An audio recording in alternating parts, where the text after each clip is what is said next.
Et ça veut dire que toutes les opérations de l'esprit prennent leur source dans votre esprit. Si vous cherchez trop ce qui est d'abord extérieur plutôt que ce qui est intérieur, vous allez tomber dans la séduction du diable parce qu'il va bien vous servir. Il va bien vous servir. On avait lu le fameux texte. Mon esprit au-dedans de moi, je cherche. La recherche de Dieu, c'est dans notre esprit. C'est le besoin de Dieu, il est au niveau de votre esprit, ce n'est pas votre âme. Votre âme peut se passer de Dieu. Il peut vivre avec le monde extérieur, puisqu'avant notre conversion, on vivait déjà comme ça. Mais votre esprit, c'est lui qui cherche Dieu. Ce qui fait que quand on a des réunions comme ça, là,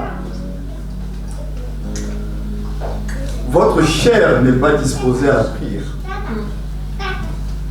C'est pourquoi on a dit la conquête de soi, vous devez apprendre à vous connaître. Vous savez, si vous commencez à dormir dans les cultes, ce n'est pas l'esprit. Votre chair n'aime pas la présence de Dieu. Ce que la présence de Dieu est aimée par votre esprit. Au-dedans de vous, ça soupire, ça crie. Ce qui fait que même quand vous êtes malade, alité, ça crie à l'intérieur. Même quand vous dormez, ça continue à être en activité. Votre esprit, c'est lui qui cherche Dieu. Parce que c'est sa source, tout simplement. La source de votre esprit, c'est Dieu qui est esprit. Mais quand vous êtes en tant que chrétien là, vous appuyez sur votre âme, sur les différentes variantes de votre âme, vous n'allez jamais servir Dieu comme il se doit. Et on le verra. Donc, la vraie adoration dans notre esprit. Dans notre esprit. Parce que c'est là où on comprend les choses et après on va manifester une certaine qualité de vie. Et c'est là que vous allez comprendre également que l'adoration, essentielle, ne cessera jamais de le répéter. L'adoration, c'est pas chanter des chansons. L'adoration, c'est pas un moment du culte.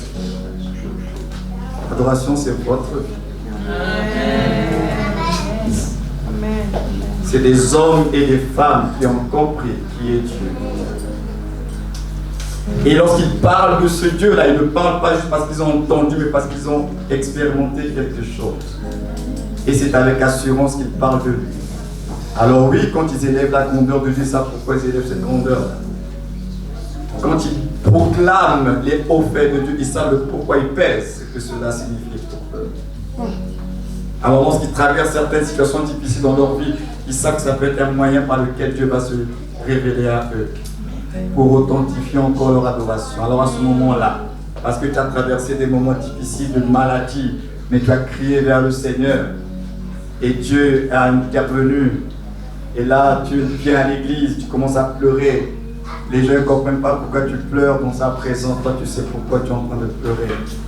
Et à ce moment-là, le fruit de tes lèvres, tu vas exprimer des paroles et les gens vont écouter. Tu es le Dieu qui guérit. Pour certains, ils ont l'habitude de le dire, ce sont des simples paroles. Mais toi, quand tu es en train de dire tu es le Dieu qui guérit, tu sais de quoi tu parles. Parce que tu as expérimenté la réalité de Dieu.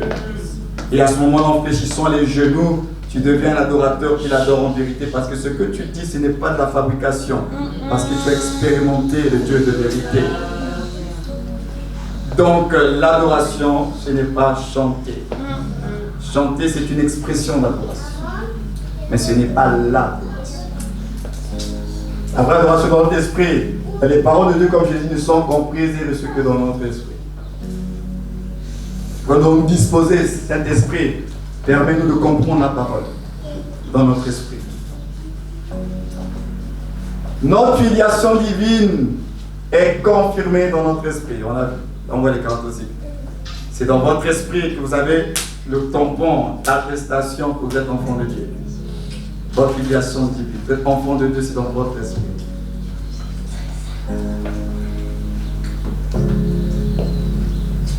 Le vrai service et la vraie prière se font par le moyen de notre esprit. Par la force de l'esprit. Parce que si on ne s'appuie pas sur l'esprit, on va servir Dieu selon nos humeurs. Or, les humeurs, c'est la dimension de votre âme. C'est l'âme. Si on doit servir Dieu au niveau de l'âme, on ne le servira pas comme il se doit. Parce que notre âme change. Parce que n'oubliez pas que votre âme vit en fonction de vos 5 sens. Ce que vous avez vu, entendu, ce que vous avez subi, ça influence votre âme. Ce qui fait que si quelqu'un t'a mal parlé la veille du samedi, tu dis, bon, moi aussi, m'a mal parlé, je ne viendrai pas commencer au culte. Ça, c'est la chair, c'est votre âme. Jamais votre esprit vous dira, reste à la maison parce qu'un tel t'a attristé. Jamais. Ça, c'est la chair, c'est dans votre âme parce que vous avez été blessé. Donc, si on doit seulement vivre en fonction de comment les gens nous blessent, il n'y aura jamais rassemblement chrétien. Jamais. Parce qu'on est un rassemblement d'hommes et de femmes appelés à devenir comme Christ. Chacun dans un processus de transformation. Ce qui fait que dans ce processus-là, vous allez vous cogner les têtes. Mais la Bible dit l'amour supporte tout. Mais l'amour qui est répandu dans nos cœurs par le Saint-Esprit, qui est répandu dans notre esprit par le Saint-Esprit. Donc c'est l'amour de Dieu qui va répondre dans votre esprit, qui vous donnera la force de supporter les autres. Alors si tu as du mal à supporter, c'est qu'il y a un problème justement avec ton esprit et le Saint-Esprit. Parce que jamais la vie chrétienne, on va se supporter par nos efforts. L'amour qui tire sa source de votre âme ne peut pas supporter. L'amour qui provient de l'âme ne supporte pas. C'est un amour, si tu m'as fait du mal, je ne te calcule plus. C'est un amour revanchard. C'est du œil pour œil, dent pour dent. Ça, c'est l'amour de l'âme, mais il n'y a pas que l'amour de l'âme, il y a l'amour qui provient de l'esprit. Et la vie chrétienne, si vous commettez la maladresse de vivre ça selon votre âme, vous vivrez mal cette vie chrétienne. Et vous allez continuer à gérer des frustrations inutiles. Parce qu'au niveau de votre âme, il n'est pas possible de pardonner celui qui vous fait du mal. Ce n'est pas possible. Alors quand le Seigneur dit que l'amour là pardonne tout, il ne parle pas de votre amour humain. Il ne parle pas de l'amour de l'âme, il parle de l'amour qui vient de l'esprit. N'oubliez pas que c'est un fruit de l'esprit, ça vient de l'esprit, l'amour là. Et souvent on a fait cette confusion avec nos émotions. On veut sentir les choses avant de faire. Non. Ce n'est pas une question de sentir. Ce n'est pas une question de sentir. C'est une question d'être connecté à l'esprit et de se laisser conduire. Ça va vous coûter. C'est là que vous allez vous rendre compte que la vie chrétienne, c'est finalement, il avait raison le Seigneur, c'est mourir. Chaque fois que vous obéissez à la parole de Dieu, vous êtes en train de mourir à vous-même. Vous créez un dysfonctionnement avec votre propre chair, votre propre âme. Chaque fois que vous obéissez à la parole de Dieu. Parce que ce que vous faites, votre âme, naturellement, n'a pas envie de le faire. Mais vous le faites par la force de l'esprit. Donc c'est une mort à vous-même. Donc si vous êtes trop, si tu es un chrétien trop dans l'âme et que tu vis ta vie chrétienne en fonction des informations que tu reçois, un tel a dit, il paraîtrait qu'on me dirait que, et qu'à partir de là tu prennes des positions par rapport à l'église, tu n'iras pas loin. La vie chrétienne ne se vit pas dans l'âme, elle se vit dans l'esprit.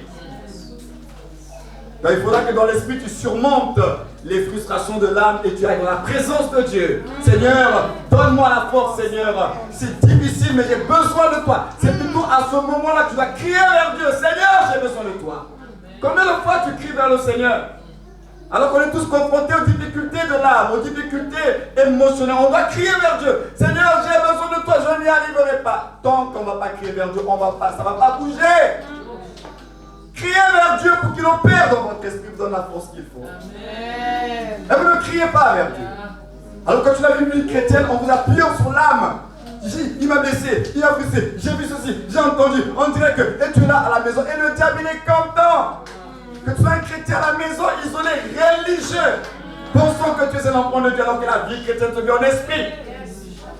Le rassemblement, c'est un rassemblement des fils de Dieu. Parce que ceux qui sont nés de Dieu.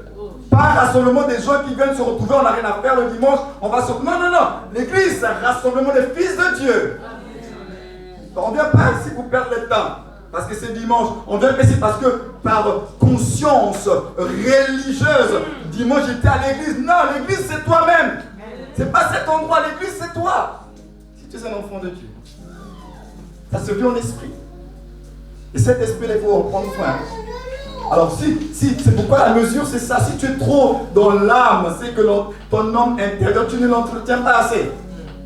Parce que normalement, il devrait, dans le rapport, c'est lui qui doit dominer.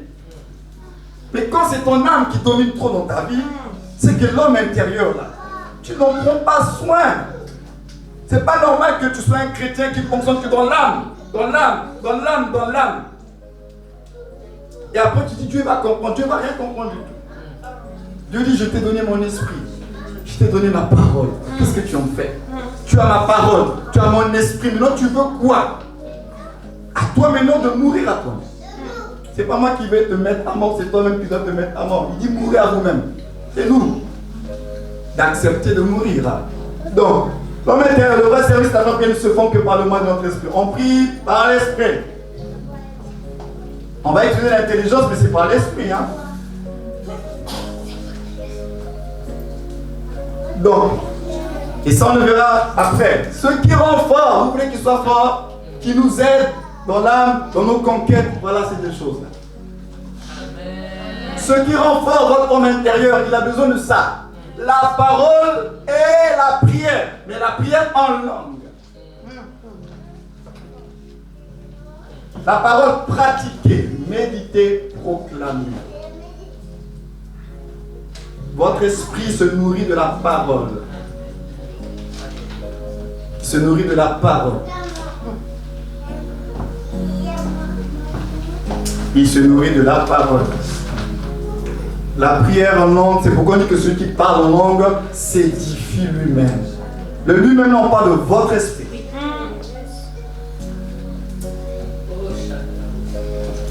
Celui qui parle en langue s'édifie lui-même.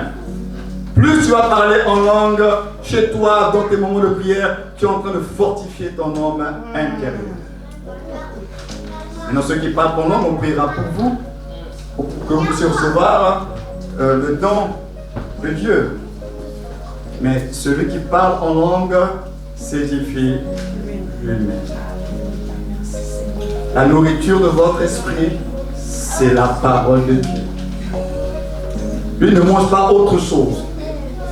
Votre esprit a besoin de la parole. C'est pourquoi c'est le fameux texte.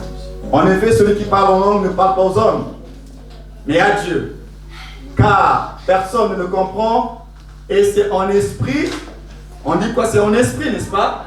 C'est en esprit qui dit quoi? Des mystères. Celui qui prophétise au contraire parle aux hommes, les édifie, les exhorte, les console. Celui qui parle en langue s'édifie lui-même. Celui qui prophétise édifie l'église. Le diable s'est arrangé à ce que le parler en langue soit controversé. On a un homme qui met ça de côté, qui n'en veulent pas. C'était à l'époque des apôtres et tout ça là. Alors que Paul, c'est notre apôtre, l'apôtre Paul dit. Paul ne rejette pas le parler en langue, hein, mais il dit, un des bienfaits du parler en langue, il dit que ça nous construit. Donc, s'il y a des gens qui ont commencé à parler en langue, parlez en langue. Que personne ne vous empêche de parler en langue. Parce que quand vous parlez en langue, vous n'avez pas besoin que les gens vous écoutent, ce n'est pas aux hommes que vous parlez. Alors il y a tellement de polémiques autour du parler en langue, l'interprétation. Mais quand je prie, là, je n'ai pas besoin d'interpréter. C'est pour moi-même, j'annonce des mystères. Le don des langues et le parler en langue qui consume mon homme intérieur, ce n'est pas la même chose. C'est des choses qu'on verra dans les études pour clarifier un peu tout ça. Mais le parler en langue, on ne peut pas empêcher de parler en langue. Parce que le fait d'avoir dit que le parler en langue n'existe plus, on a privé les chrétiens de quelque chose de très important. Paul a dit, ça nous édifie. Alors, qui est plus grand que Paul? Dieu lui a donné la révélation. L'Église, les nations, les païens, c'est Paul. Et Paul dit, parler en langue, c'est pour vous construire vous-même. Négliger de parler en langue, c'est un choix. Mais alors ne vous plaignez pas que votre homme intérieur ne soit pas suffisamment efficace pour vous soutenir dans votre vie chrétienne. Ainsi donc, frères, aspirez aux dons de prophétie. Et quoi? N'empêchez pas de parler en langue, mais que tout se passe avec bienséance et ordre. On parle de bienséance et d'ordre, mais on n'a pas dit qu'il ne faut pas parler en langue. Il dit n'empêchez pas. Alors quand on veut empêcher de parler en langue, il y a un problème. Paul ne dit pas qu'il faut empêcher, il dit qu'il y a de l'ordre dans l'exercice. Mais il faut parler en langue, il dit n'empêchez pas que les gens parlent en langue. Mais dans l'ordre. Ça, on le verra après la partie de notre culte. Parce qu'il faut qu'on termine sur cette chose-là pour rentrer dans la conquête. On va prier parce qu'il est 11h. L'homme intérieur, comment avez-vous géré votre homme intérieur jusqu'à aujourd'hui? Si vous avez trop fonctionné en tant que chrétien dans votre âme, trop d'émotions, c'est que l'esprit, quelque part, vous l'avez privé de beaucoup de choses. Alors regardez les deux éléments qu'on a vus. Est-ce que j'ai souvent été imprégné de la parole de Dieu? Est-ce que je lis souvent la parole de Dieu? Est-ce que je parle en langue? Et si je lis la parole de Dieu, on dit qu'il y a le parlement, il faut aspirer. Est-ce que vous avez demandé ça même à Dieu? Parce que si vous ne demandez pas à Dieu, vous n'allez pas recevoir. C'est un bienfait pour l'Église. Est-ce que vous avez la faim, la soif? Je veux recevoir ce don. Il a dit aspirer au don. Aspirant. Seigneur, j'ai besoin de ça. Ça dépend de vous et moi. Comment tu as vécu? Tu as été faible parce que l'homme intérieur, tu ne l'as pas disposé. Tu ne vivras et tu ne tiendras pas longtemps dans ta chair. Servir de la vie chrétienne dans la chair, tu ne vas pas aller loin. Tu ne vas pas aller loin. Tu n'iras pas loin. Tu n'iras pas loin. Alors on a besoin